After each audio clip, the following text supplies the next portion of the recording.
در زبان فرانسه تلفظ غ بسیار مهمه. به خاطر همین موضوع من چند وقت پیش این مطلب گذاشتم که بین غ و ق تفاوت وجود داره و البته پیام های زیادی برای من اومد که مگه بین غ و ق چه فرقی هست. به خاطر همین قضیه من بسیار کنجکاو شدم که ببینم چند درصد از افراد جامعه بین غ و ق تفاوت قائل میشن و آیا تو گفتارشون رعایت میکنن یا نه. حدود 62% از افراد پیج من بر این باورند که در گفتارشون تفاوتی بین غ و ق وجود نداره و هر دوتا رو مثل هم تلفظ میکردن و این عدد بسیار بسیار بزرگی هست و حدود 38% بین غ و ق تفاوت قائل میشن در گفتارشون. حالا امروز تصمیم گرفتم که تفاوت غ و ق رو با هم دیگه بررسی کنیم و ببینیم چه اهمیت بسیار مهمی داره توی تلفظ فرانسوی دونستن تلفظ ق و غ. بچه‌ها این دوتا کلمه رو با هم دیگه ببینید، پرتغال و پرتغال. چه فرقی بین این دوتا هستش؟ یکیش ق داره، یکیش غ داره. صدای غ صدایی که از ته گلو میاد، مثل غرغره کردن آب توی گلو میمونه. غ غ و هیچ جایی توقف نداره، یعنی گیر نمیکنه یه جایی. غ غ کشیده میشه. غ. اما صدای ق ببینید ق همونطور که میدونید اکثرتون با تلفظش آشنا هستید، ق رو انگار ما یه سدی گذاشتیم اینجای گلومون و وقتی که میخوایم بگیم غ اون سده باز میشه که این غ تبدیل بشه به ق و نمیگیم غ. غ هم امتداد داره هم کش میاد.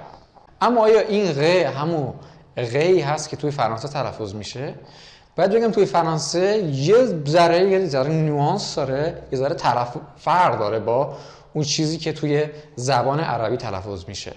غی که توی زبان فرانسه تلفظ میشه، این غ انگار همون غ هستش که یه ذره اون غلظتش کاسته میشه. par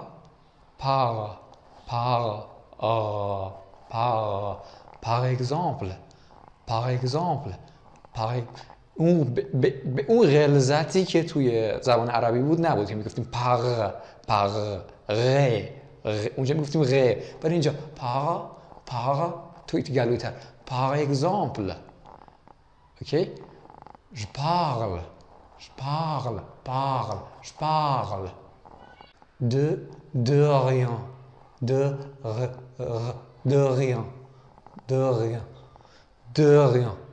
دقت کنید که ق نیستش، نمیگیم de rien یا par exemple یا merci. اوکی؟ ق نمیگیم، باید بگیم غ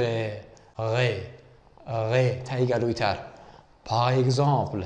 حالا یه زمانی یه کنسون هم قبل غ قرار میگیره که باعث میشه که این تلفظ نزدیک بشه به صدای خ. پی و آر کنار هم ببینید توی کلمه پروفسور نگاه کنید، پ رو آرومتر تلفظ میکنیم. پ حالا پروفسور. خب پروفسور صدای خ. پروفسور یا تی و آر وقتی کنار هم قرار میگیرن، دو تا کنسون کنار هم قرار میگیرن، اینجوری تلفظ میشه. très bien très bien très bien très bien très bien.